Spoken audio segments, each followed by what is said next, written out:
Camp is here, football is back, and primarily we know who the big-time contributors are on this football team. Who are some of the guys that are flying under the radar?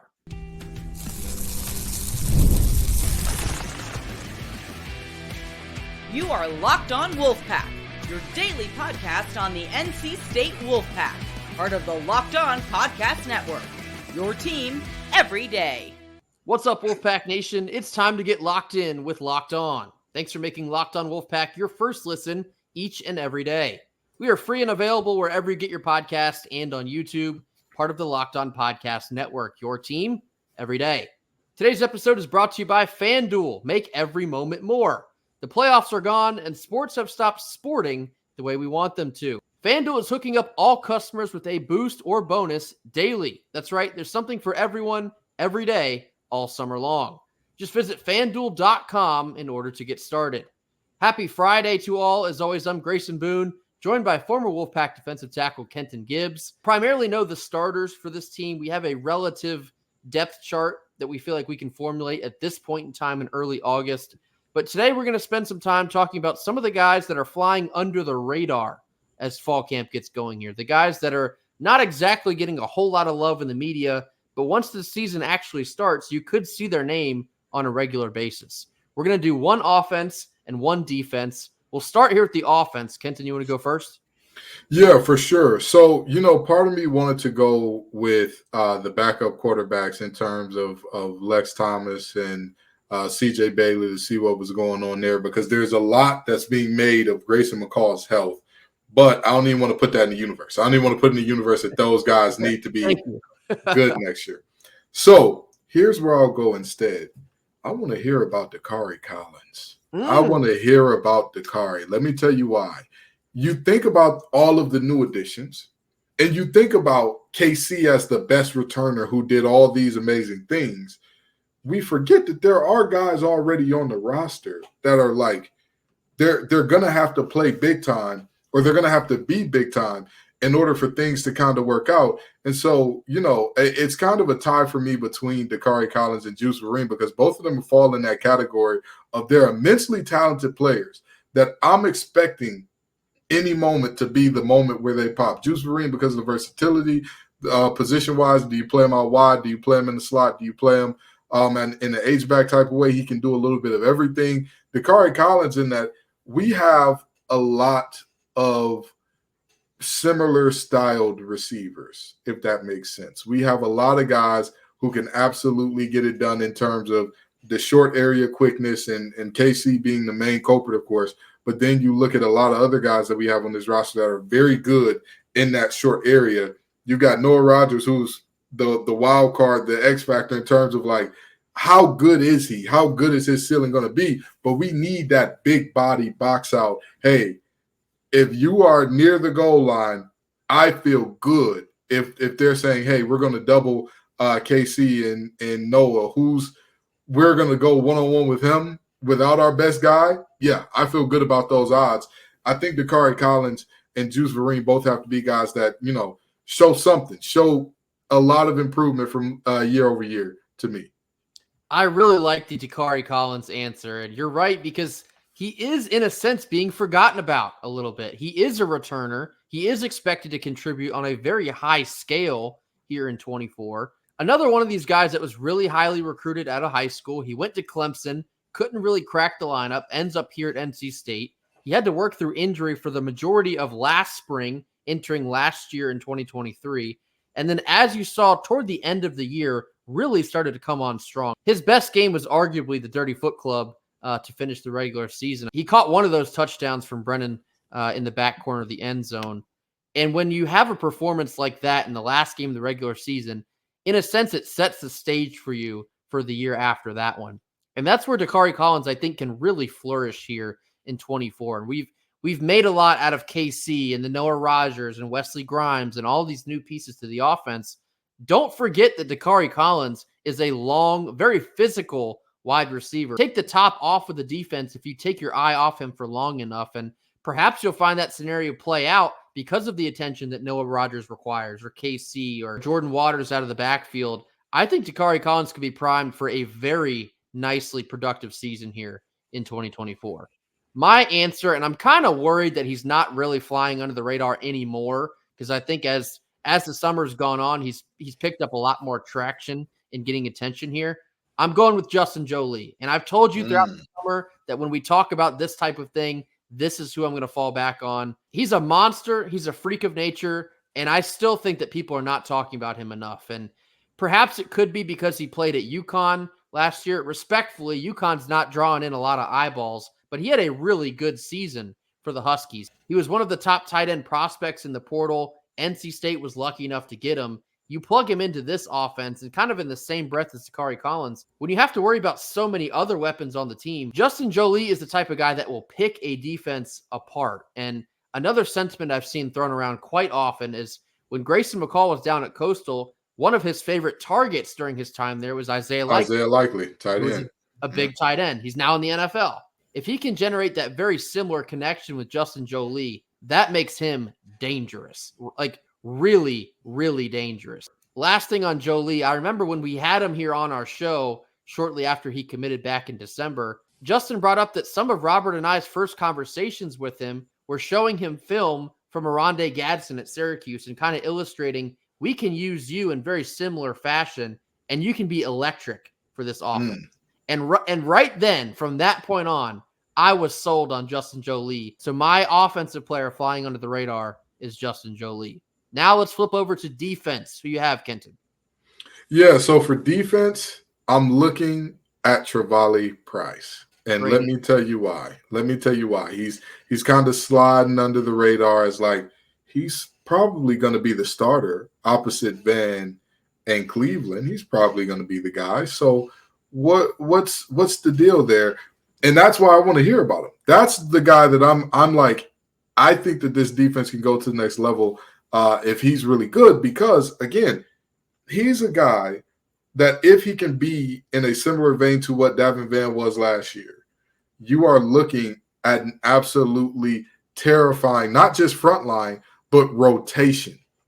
If you can move Travali Price up and down that defensive line the way that you did with Davin Van this year, it adds so much to this defense, because then you're not in a position where players are having to play, where it's like, oh boy, you guys are worn out, and I hope that we can align situationally with what we have.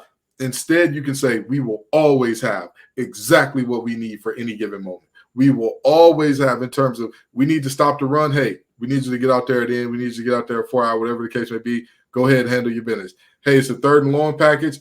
Davin's been in the game for 5 straight plays. We're going to bring him out. We're going to put you in at the nose with Red Hibbler and Noah Potter on the outsides rushing. We got to figure this thing out. Him being a pivotal piece in terms of being versatile and doing all the things that a 3.35 tweener, a guy that's 6'4", about 270 can do, I'm excited to see it. And Price is another really good answer. You're talking about a guy that's kind of had to wait his turn behind Davin Van. He's behind Savion Jackson. And now here in 2024, he gets his chance to shine on the big stage. I know this is unrelated to on-the-field stuff. I've been terrorizing quarterbacks with Travali Price on College Football 25. When you talk about real-life football here, I think he's going to seize the opportunity and put together a really nice season. Kind of a breakout season seems to be loading for Travali Price. Now, my defensive player that seems to be flying under the radar, I just actually mentioned him the other day, Jihad Carter. Jihad Carter is a guy that's previously an all-ACC safety when he was up at Syracuse, went to Ohio State, struggled with injury, couldn't stay on the field. NC State picks him up to fill a very direct need with Boykin still recovering from his ACL tear. Jihad Carter is more than likely going to start right away at the safety position, and the level of experience that he brings, you couldn't really ask for anything better. You couldn't ask for a better plug-and-play player to throw into the Tony Gibson defense. And so, to me, Jihad Carter is really not getting enough attention. I think he will immediately once the season begins, but that experience that he brings with him to Raleigh, you really can't put a price tag on that type of thing. So, for me, Jihad Carter is the guy on defense that I feel is flying under the radar. Coming up next, we're going to round out our Friday show with Fan Friday, addressing our top comments of the week after a quick word from our sponsors. Our first sponsor of the day is eBay Motors. Passion, drive, and patience, that's the formula for winning championships. But it's also what keeps your ride or die alive. eBay Motors has everything you need to maintain your vehicle and level it up to peak performance. From superchargers to roof racks, exhaust kits, and LED headlights, whether you're into speed, power, or style, eBay Motors has got you covered. With over 122 million parts for your number one ride or die, you'll always find exactly what you're looking for. And with eBay's Guaranteed Fit, your part is guaranteed to fit your ride every time or your money back. That's because with eBay Motors, you're burning rubber and not cash. With all the parts you need at the prices you want, it's easy to turn your car into the MVP and bring home huge wins. Keep your ride or die alive at ebaymotors.com. Eligible items only. Exclusions apply. Middle portion of our Friday show. Now time for Fan Friday, addressing our top comments of the week. Here we go. First one here comes from Katie Almond. She says, a dynamic offense wins when the D gets a bunch of 3 and outs. This is the definition of complementary football, which Dave Doran preaches every single year. And in the very beginning of last season, back in 2023, the offense was flat out bad. And because of that, you saw the defense tend to struggle. I looked directly at that Notre Dame game, our highest point total given up all season long. The offense really had an uphill battle that whole entire day against Notre Dame, couldn't establish enough drives. And when you repeatedly have drives fizzle out after 3, 4, sometimes 5 plays, you can only net, I don't know, like 15 to 20 yards. It adds so much more pressure to your defense. Not only does the defense not get much time to rest on the sideline, but they're expected to basically go back in the game immediately and continue to put out fires. They focus on bending and not breaking, but if you do that long enough, eventually you will break.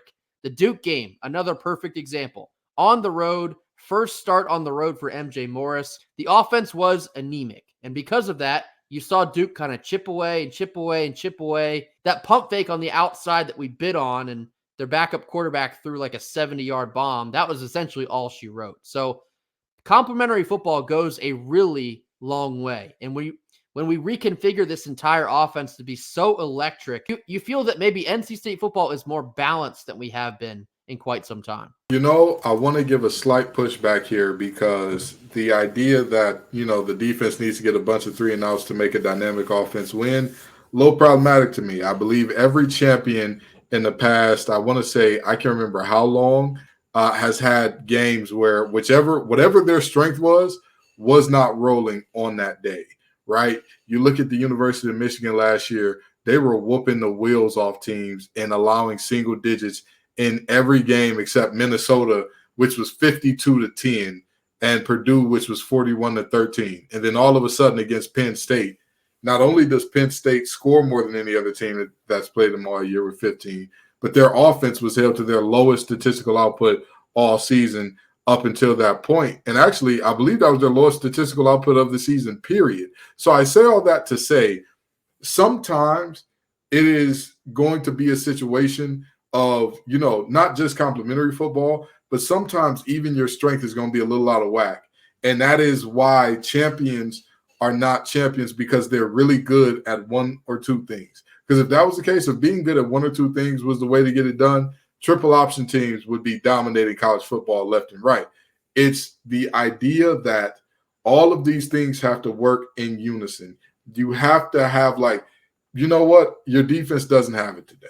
They're giving up plays that they normally don't. They're allowing a team, even if they aren't allowing a team to score, they're allowing a team to possess the ball much longer than you like and all that type of stuff, keeping your offense off the field, keeping your offense cold. What do you do with that? You know what I'm saying? So I think I agree that a dynamic offense wins when the defense gets a bunch of 3 and outs, but I would push back and say a dynamic offense can win even if the defense is having a bad day. And that's what makes it dynamic, as opposed to even Iowa's offense can win if you give them a bunch of 3 and outs. And that's Iowa, for Christ's sake. The offense was so bad, the head coach had to fire his son. That's going to call for a very awkward Thanksgiving, but they were so bad, the university left them with no choice. So just a little thought there. Next one comes from Toast803. They say, in my honest opinion, I feel NC State will go to the CFP this year, but I have a fear that we'll go 8-0 in the ACC and still not see the Charlotte game. It is crazy that Louisville, Florida State, Virginia Tech, and NC State could all go undefeated, especially if Clemson has a down year. Anyone know the tiebreakers? Would ESPN prefer a rematch or old school? I know there are other combinations, but NC State is not in them. Apologies for speaking this into existence. Toast, if this happens, not only will I refer back to this comment, but I will lose sleep probably for the rest of my life.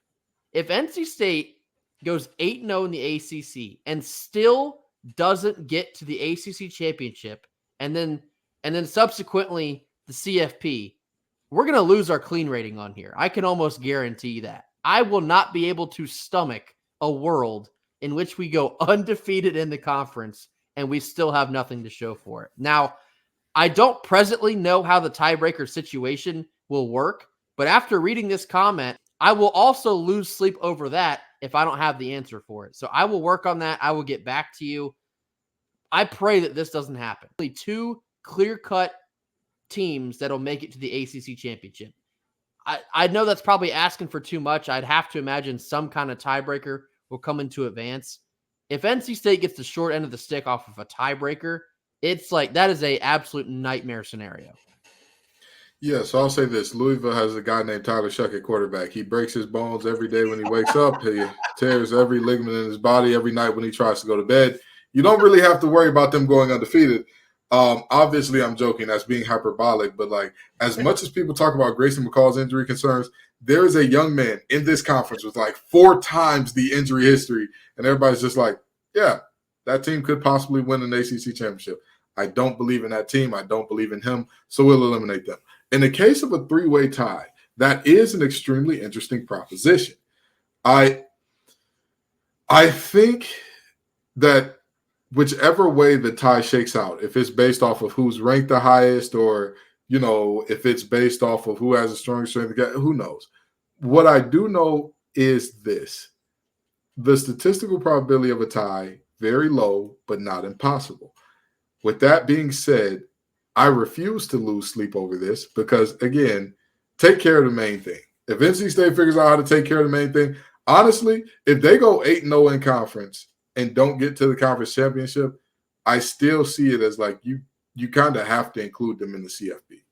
Like if they have, even if they lost to Tennessee, if that game is competitive and they run the table in conference, that means that they would end the season on what's most likely an 8-9 game winning streak. Like you kind of gotta reward that because I mean, what are we doing if not? What are we openly saying if you're telling me that a team that finished the season on an 8-9 game winning streak has not done enough to get to the college football playoff? Because to me, that is as important, if not more, than an ACC championship.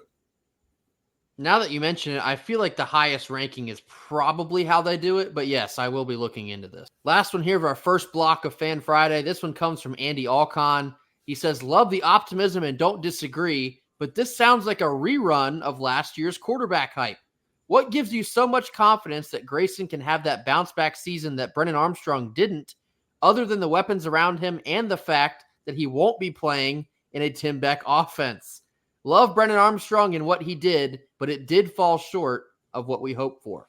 Andy, this is very valid, and I'm sure there's a lot of folks that feel in a very similar way that you do. Full transparency, when Brennan Armstrong announced that he was transferring to NC State, Kenton and I had the initial reaction on we were not a fan of that. We wanted to hand the keys over to MJ and just let this thing roll.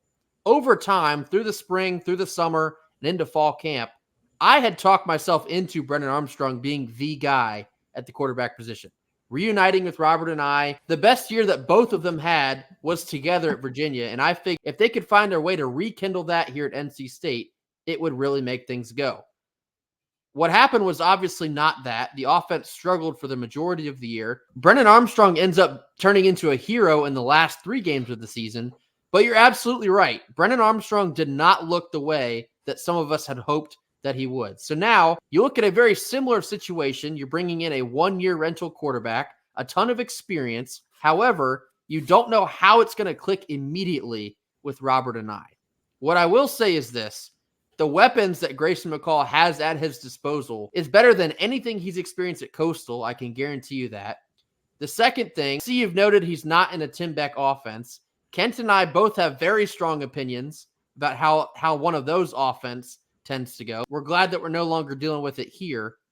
But when I was listening to Robert and I speak on the ACC road trip and how he said that Grayson McCall has been the best first-year quarterback in his system that he's had in all of his years. And then amongst all else, you get to those weapons. And Andy, you kind of answered your own question in the explanation. The weapons brought in around McCall is what's going to drive the car here. When you have a Jordan Waters in the backfield, the experience and the talent that he brings with him, you bring in Noah Rogers. You have KC in year 2. We talked about Dakari Collins, Justin Jolie, all these explosive athletes to supplement with Grayson McCall's experience, his leadership, and his athletic ability, nonetheless. I feel a lot more confident in this season than I did with Brennan. Again, I had talked myself into Brennan last year. In the back of my mind, I had slight reservations. Those are not present here in 2024. I'm at a full go. I can't wait to see what they actually look like in a real game scenario because I'm very quickly getting the indication that they're going to light up a couple scoreboards this year. Yeah. So, Andy, love you. Love you. I love when you comment. There's always very thoughtful things. Same with your comments on Twitter. This one, however, I do not agree with because the quarterback hype was very different last year. Like there was legitimate. If you go back to our episodes during and before the spring game, or even after the spring game, I said they need to let this be a true QB competition. Yep. This does not need to be Brennan's team and moving on. I like CJ Bailey a lot, less than I liked MJ Morris at this same time last year, but I like CJ Bailey a lot. I like Lex Thomas. I joke about Lex Thomas pulling a Thomas brother, showing up and like being much more amazing than anybody could have predicted is the most Thomas thing you could possibly do for the red and white. But this is Grayson McCall's team. This is not, I don't want to see any splitting of reps with the ones. I don't want to see, knock it off. Don't play around like that. There should be no competition. He's your guy. So that's the first difference, that there is a very different dynamic in terms of how we believe Grayson is relative to the other guys in that quarterback room. But number two, to say like, oh, what makes it different besides the weapons is like saying, well, what separates a Volvo and a Maserati besides the engine and all of the specialized custom parts? Like that's kind of the deal. That's kind of the whole shebang of why we believe this will be different. Not because Grayson McCall is exponentially better of a player than Brennan Armstrong was at his clip, which I do believe he is slightly better than what Brennan Armstrong was at his highest clip. Both of them playing their best football, even without Brennan Armstrong's last year at NC State. I think that Grayson's a little better. But the thing that I think sticks out the most is there are so many weapons. Again, just get it get it out on time, get it on target. Make the right read, and we'll be okay, which is it's something that it's a privilege that Brennan Armstrong did not have. I know I showed you the Locked On Look of the Week from Louisville last year and said, hey, very clearly the fade is the right read here. And that's like you need to make a better read thing. That's on Brennan. Absolutely. But there were many other plays where nobody was open. Defenders were just plastered to our guys last year. And so I think that would be a much tougher task for defenses this year. So I think that makes a world of difference. We're going to round out our Friday episode in just one moment after a quick word from our sponsors. Our second sponsor of Friday is FanDuel. Look, we all love sports, and we can't wait for them to return this fall. But until then, FanDuel is stepping in to save the day. FanDuel helps us keep sports going whenever we need them. All we have to do is open up the app and dream up any bets at any time you're in the mood. This summer, FanDuel's hooking up all customers with a boost or bonus daily. That's right, there's something for everyone every day, all summer long. So head on over to FanDuel.com and start making the most out of your summer. FanDuel, the official sports betting partner of Major League Baseball. Last couple of minutes of our Friday show. Now time to round out our second half of Fan Friday. Here we go. Next one comes from Tim Lawrence. He says, as an NC State graduate and as a resident of Conway, South Carolina, who has had Coastal Carolina season tickets for the last 5 years, I know Grayson McCall well, and I can't wait to see him in the red and white. I was in attendance in the BYU game and many other games where Grayson showed he is on another level. It's going to be a memorable season. Go Pack. So actually, I think I talked about this earlier in the week. We keep getting these comments from folks. Apparently, NC State has a lot of graduates that now live in the Myrtle Beach area. I guess it is true. Myrtle Beach backs the pack. I love seeing these type of comments here as we get closer to the season. All the folks that have had eyes on Grayson McCall these last 4 to 5 years, they are so confident in what he's bringing up to Raleigh that it makes the rest of us confident in his ability as well. That BYU game that gets referenced a lot when you talk about Grayson McCall, I would probably say that was like his big moment. That was like the Grayson McCall breakout game when they faced Zach Wilson. I think it was like in the middle of the week. It was right after COVID, and it was a randomly scheduled game, which I think is maybe the coolest part about that story is they just kind of threw that together last minute. Two teams that wanted to play football. And I think a lot of Grayson McCall's identity can be brought out of that game. He's just a gamer. He just wants to be on the field with his guys, put the ball down, and let's go. That's the exact type of personality you want in your quarterback, and I couldn't be happier that he's now in the red and white. Yeah, so there is a strange amount of comments saying, hey, NC State grad or NC State fan here, or like, Coastal Carolina fan living in Raleigh here, and it's like, what's going on with this? Why is there so much overlap there? But I guess geographically, these places are extremely close to each other in terms of metropolitan, so I guess it makes sense. With that being said, I'm interested. I'm very intrigued because I tell people all the time, while fan is short for fanatic and sometimes fans don't quite understand what they're looking at, one thing that I do know is everybody can't be wrong all the time. Like there is I would not say that there's any player that defies every rule of like, hey, everybody thought he was good, but like he wasn't actually that good to a level of which I'm seeing everybody who has watched Grayson McCall play over long periods of time say, hey, he's the guy. You got the guy. And that's all there is to it. So I'm excited to see how this plays out. Next one comes from Joseph Wofford. He says, I don't know. NC State hasn't handled high expectations well since the 80s.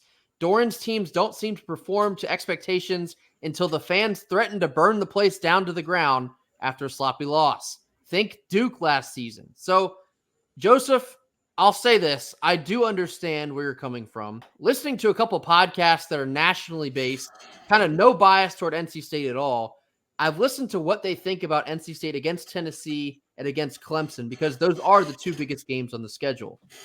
And the sentiment that they keep returning to is, okay, is NC State in a big game? Yes. Is there going to be expectations? Yes. Will it be a ranked matchup? Probably yes. Well, historically, NC State loses that game. I mean, that's just the reality of the situation. Doran does not have a great track record against SEC teams. That's just a fact, unfortunately. In these higher leverage marquee games, unfortunately, we truly have not done that well under Dave Doran. That's where the fanatic kind of takes over in me and a lot of other people that are so excited for this season. Earlier on Thursday, I tweeted that clip of Morgan Freeman in Shawshank Redemption, and he says, hope can drive a man insane. That's exactly what's going on right now. We're willing to overlook the past track record, overlook all the past scares, overlook all the past letdown, because this team in 2024 is different. The roster is different. The softness of the schedule is different. And after everything that we saw with NC State, with basketball going to the Final Four, baseball going to Omaha, all of us have bought in to Year of the Wolf. And it's time. It's time for Coach Doran to get over the hump. It's time for this program to break into the next level of college football prestige. All the pain and sorrow of years past be damned. It's time to level up. Yeah, and so here's my thought on this. This exact sentiment is correct in a lot of ways, but that's why I keep saying this year is about this team's temperament, about their attitude towards each and every team. Because the reality is, this is going to be the first time where NC State is on par with or exceeding a vast majority of the teams that they'll be playing in terms of talent. This is the first time in quite some time.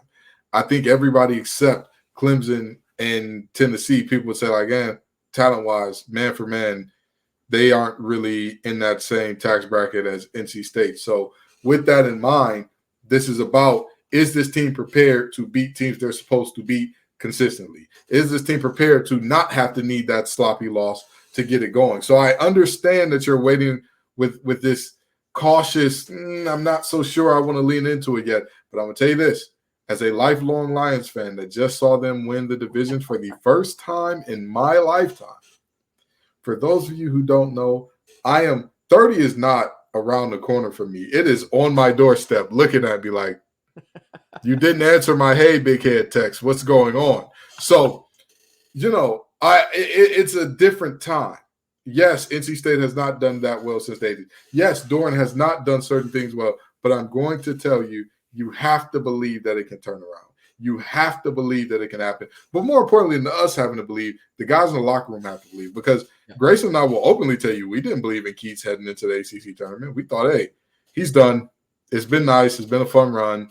Let's get the coaching search going as soon as he's gone. And then I believe it was 9 games later, we're in the Final Four. So, it's that reality of the guys in the locker room weren't even born when NC State started handling expectations poorly. The guys in the locker room weren't even around for many of NC State's letdowns. Let that go.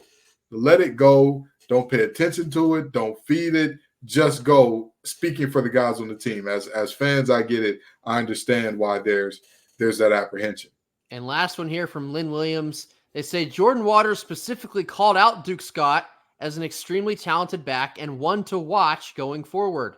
The excitement with our backfield and wideouts is at an all-time high. So yet another reason to look into this Duke Scott buzz. I'm telling you, it's everywhere. Every time we try and get some scoop, trying to hear a little bit extra about what's going on behind the scenes, somehow, some way, Duke Scott's name gets dropped. Brian Windhorst, what is going on with Duke Scott in this NC State backfield?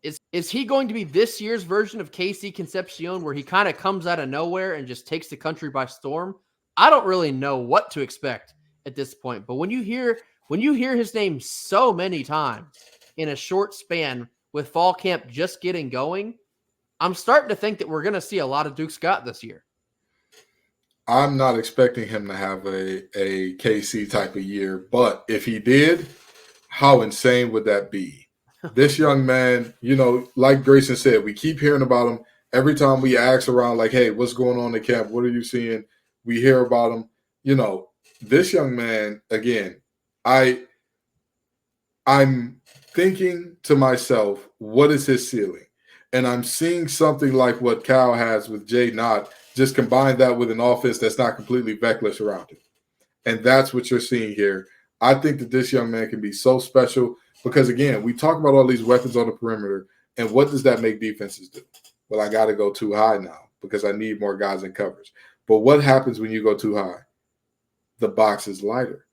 It's just a simple math equation, folks. You can only have 11, and all of those 11 have to account for some area, some space, some man. Anytime you pull one out to account for this, you're leaving a vulnerability to that. And if Duke Scott can take advantage of those vulnerabilities, if he can be a guy that I know he is with the I'm leaving speed, I'm excited to see what happens there. Big week for Locked on Wolfpack. I think we put out like 7 or 8 episodes. We're just chomping at the bit to get back into football. We're weeks away from kicking this thing off here in 2024. As always, thank you all so much for joining us. Be sure to hit that like button, drop your comments down in the comment box, and mash that subscribe button if you have not already. We'll see you all right back here on Monday. And until then, go Pack. Go Pack.